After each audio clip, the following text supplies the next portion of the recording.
Сәлеметсіз ме балалар? Бүгін 3-ші сабақты өтетін боламыз.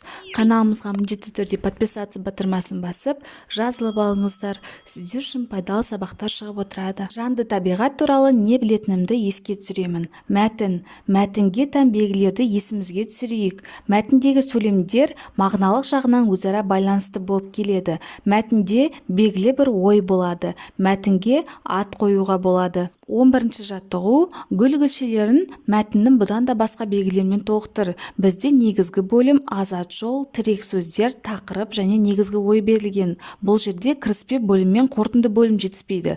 Кіріспе бөлімде автор айтқысы келген пікірді білдірсе, қорытынды бөлімде барлық ойын қорытындылайды. 12-ші жаттығу мәтінді тыңда. Глобус. 3-ші А сыныбында бір глобус жылап тұр екен. Сұмдық-ай, деді мұғалім шошып.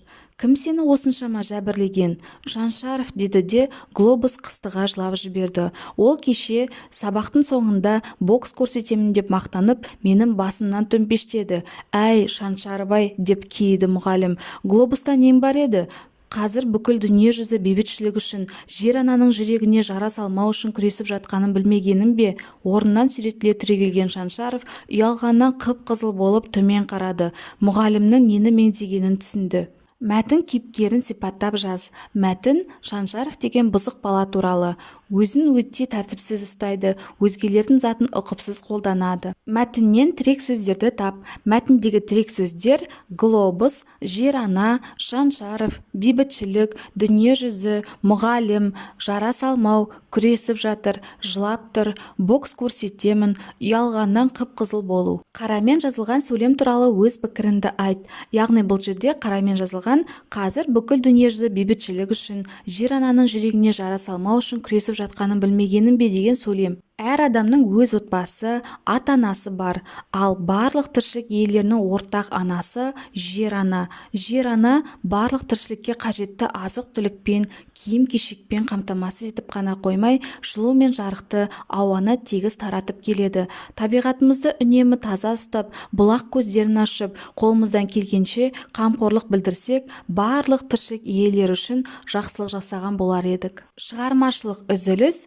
13-ші жаттығу. Мәтінді оқып, бөліктерді дұрыс қалыпқа келтір. Біздер бірден дұрыс жауабын айтайық. Айым аспанға қарады.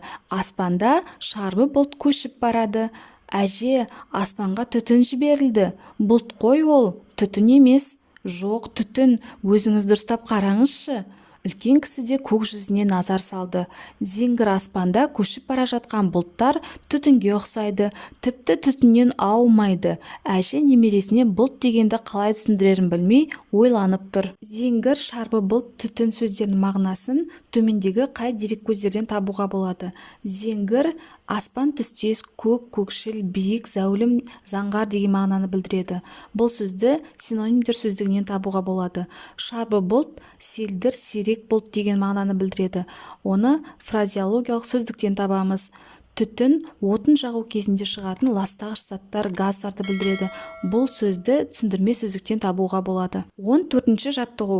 13-ші жаттығу мәтініндегі әже мен немересінің диалогын қатесіз көшіріп жаз. Диалогты өздерін ауызша жалғастырыңдар. Біраз ойланып тұрып, әжесі бұлт туралы айтып берді. Бұлт дегеніміз аспанда қалқыған тұман тәрізді қою су буы, ауада қалқыған қоюланған су буынан және өте ұсақ мұз кристалдарынан құралады. Бұлт жердің бетінде емес, өте биікте пайда болады. Бұлттар әр уақытта көшіп жүреді, оларды жел айдап отырады деп әжесі әңгімесін аяқтады. Осымен біздің сабағымыз аяқталды. Каналымыз пайдалы болған болса, міндетті түрде лайк басып, тіркеліп алыңыздар.